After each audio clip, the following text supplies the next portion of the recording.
Okay, first off, this is a cartoon that I drew. It's copyrighted under my company, Becca Dillon's page. And today, because this is in the news a lot due to what's going on in Georgia and apparently Alabama's following suit, I'd like to discuss, obviously, the whole abortion, pro-life versus pro-choice thing.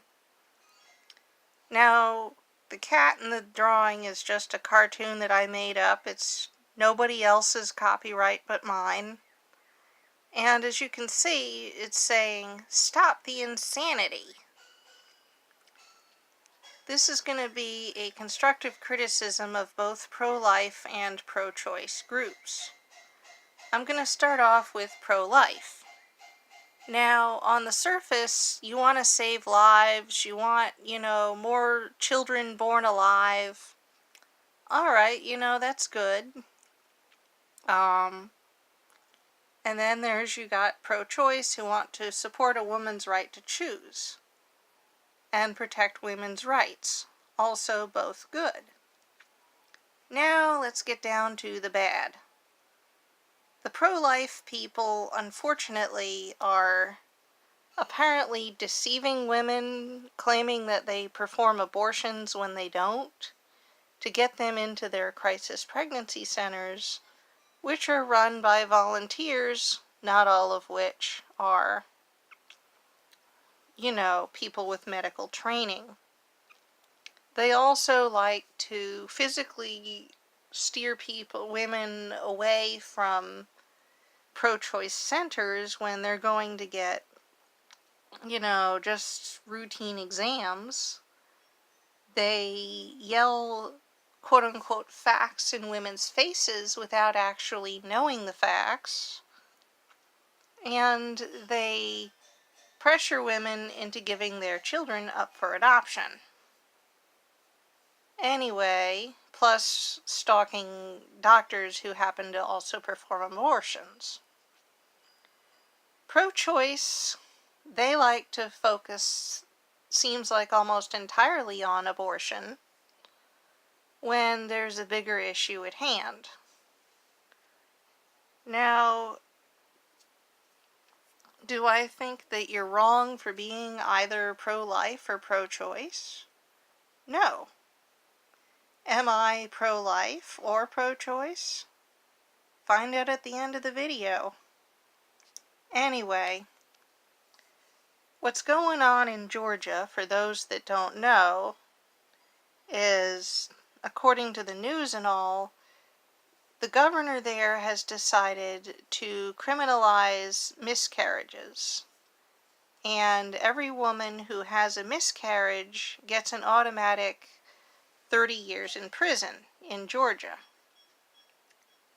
That is wrong.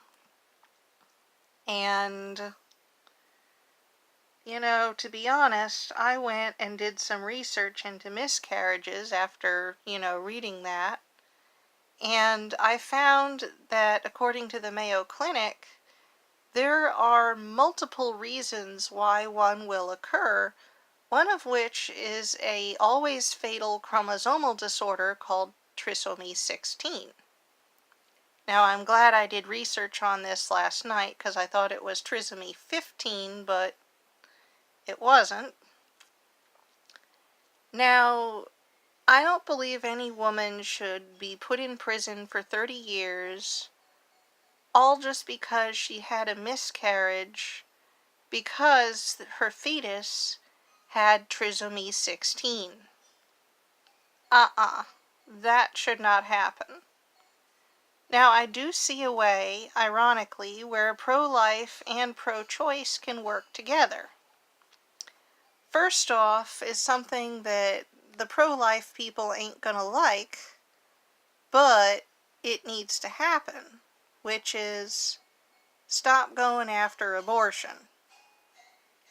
You ain't gonna stop abortions from taking place just because you've made them against the law.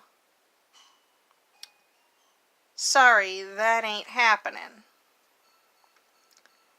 I was just Xing down a text message. But anyway, getting back to what I was saying, that ain't happening. You know, prohibition did not stop people from drinking alcohol. Banning abortion ain't gonna stop women that are determined to have them from having one. Also, making it so that people who want to read pro-choice material have to pay to get any pro-choice news, but having the pro-life news be free is also wrong. Material and news from both sides needs to be free for both groups. Now, with that being said, instead of focusing on abortion, I think the pro-choice people need to get together and work on petitions and marches and everything to push for miscarriages to be federally protected. And the pro-life groups, they need to push for scientists to study, you know, what causes the trisomy 16, and maybe even try to find ways to reduce the likelihood of a miscarriage in a woman. Also, the crisis pregnancy centers need to be shut down because, you know, they don't do any good.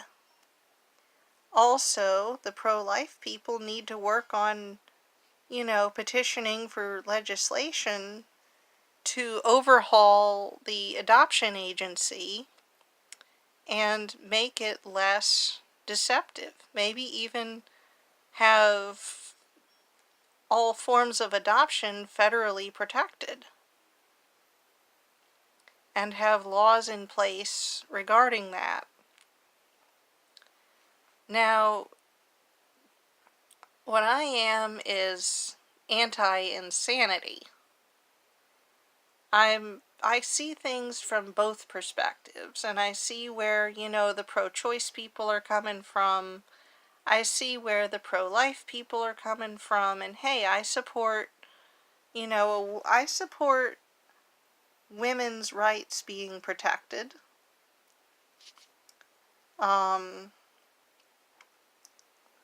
I think when it comes to the clinics, though, getting back to my idea, to prevent another, you know, Gosnell case, I think all medical clinics should be subject to physical inspections every 6 months. You know, that would be twice a year. And if they pass the inspection, they get a certificate. But if for some reason any medical director of a clinic says, hey, we don't want the inspection, everybody should lose their licenses, and that clinic should be automatically closed. Now, with everything being said, that's my piece on everything. If you're still wondering what I am, I'll tell you that I'm kind of a mixture of both. And next week, and I'm sorry that I'm all over the place, but this is my first time doing one of these talks. And I wanted to say again, this cartoon character of mine is copyrighted by my company, Becca Dillon's Page, and like she's saying, stop the insanity. That's truly what, you know, everything is. Just insanity. I know it's not what some people want to hear, but, and like I said, I'm sorry I'm kind of rambling, but I usually don't do these kinds of talks, and, you know, it's definitely not my strong point, and tune in next week for my thoughts and constructive criticism of Donald Trump.